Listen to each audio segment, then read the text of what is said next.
Assalamualaikum warahmatullahi wabarakatuh. Perkenalkan, nama saya Sapit Anissa dari Fakultas Ekonomi dan Bisnis, Program Studi Akuntansi UPBJJ UT Jakarta. Pada kesempatan kali ini, saya akan menjelaskan tentang tugas 1 Pancasila dengan mata kuliah MKWN 4110.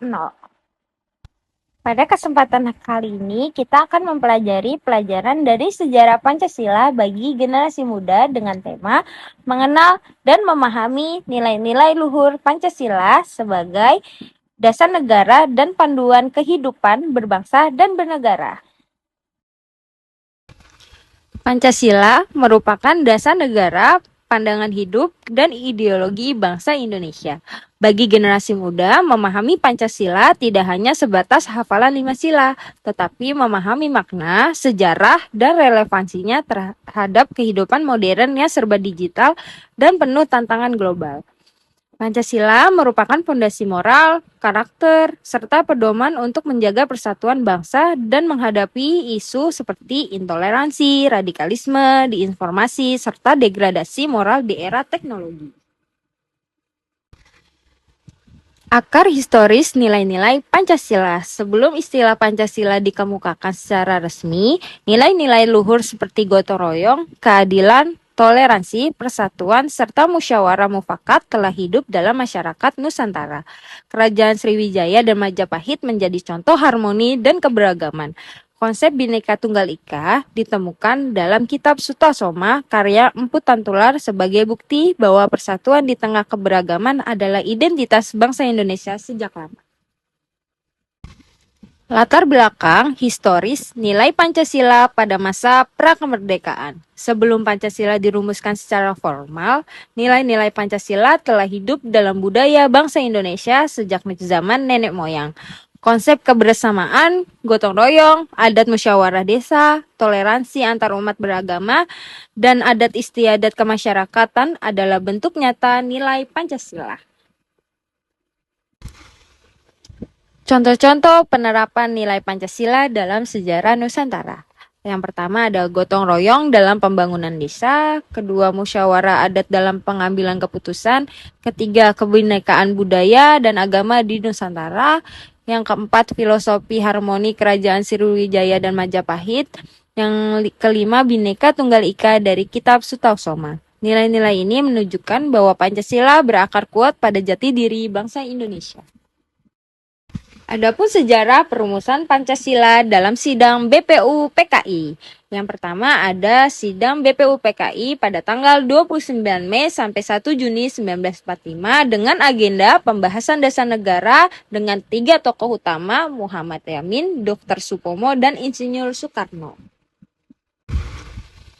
Pada tanggal 29 Mei 1945, Muhammad Yamin memberikan usul 5 asas, yaitu yang pertama, peri kebangsaan, 2 peri kemanusiaan, 3 peri ketuhanan, 4 peri kerakyatan, 5 kesejahteraan rakyat.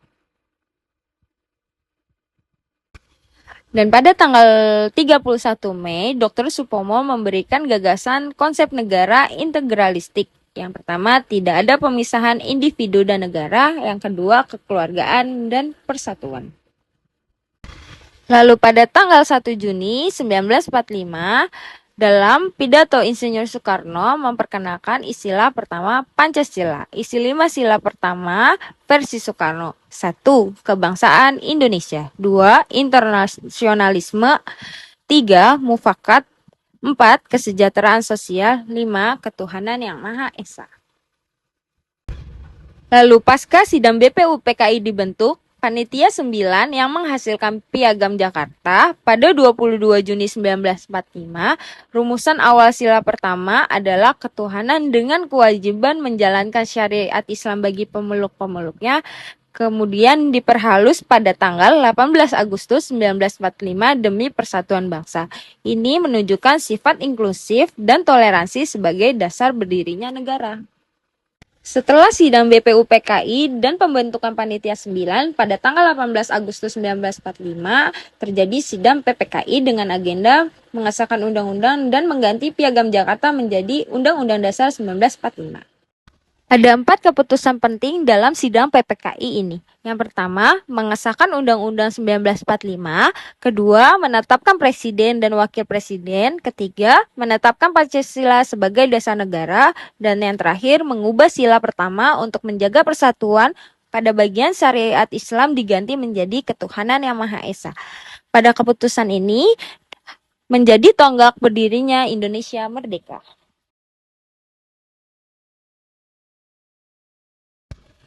Pengesahan akhir Pancasila, Pancasila resmi menjadi dasar negara dalam pembukaan Undang-Undang 1945.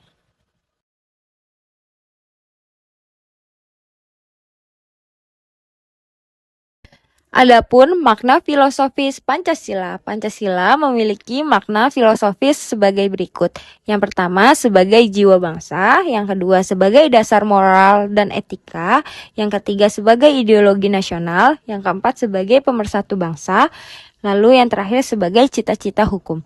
Filosofi Pancasila meliputi aspek ontologis, epistemologis, dan aksiologis dengan menempatkan manusia sebagai makhluk Tuhan yang bermartabat.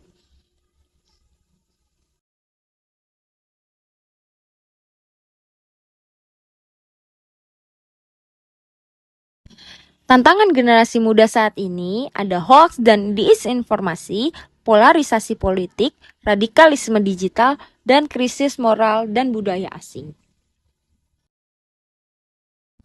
Peran pemuda saat ini harus bisa menjadi pelopor toleransi, bijak bermedia sosial, melestarikan budaya bangsa, menguatkan partisipasi sosial dan politik, dan juga mendukung ekonomi kreatif nasional.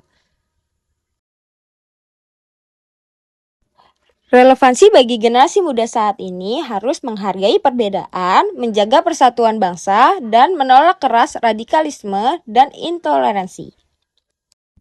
Kesimpulannya, Pancasila bukan hanya pondasi negara, melainkan pedoman hidup generasi muda Indonesia.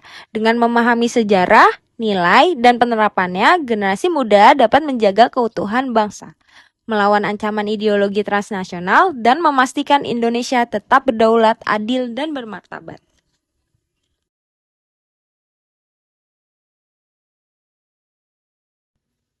Generasi muda harus bangga memiliki Pancasila. Jadilah generasi yang kreatif, inovatif, nasionalis, dan berintegritas. Ingatlah bahwa masa depan bangsa berada di tangan pemuda.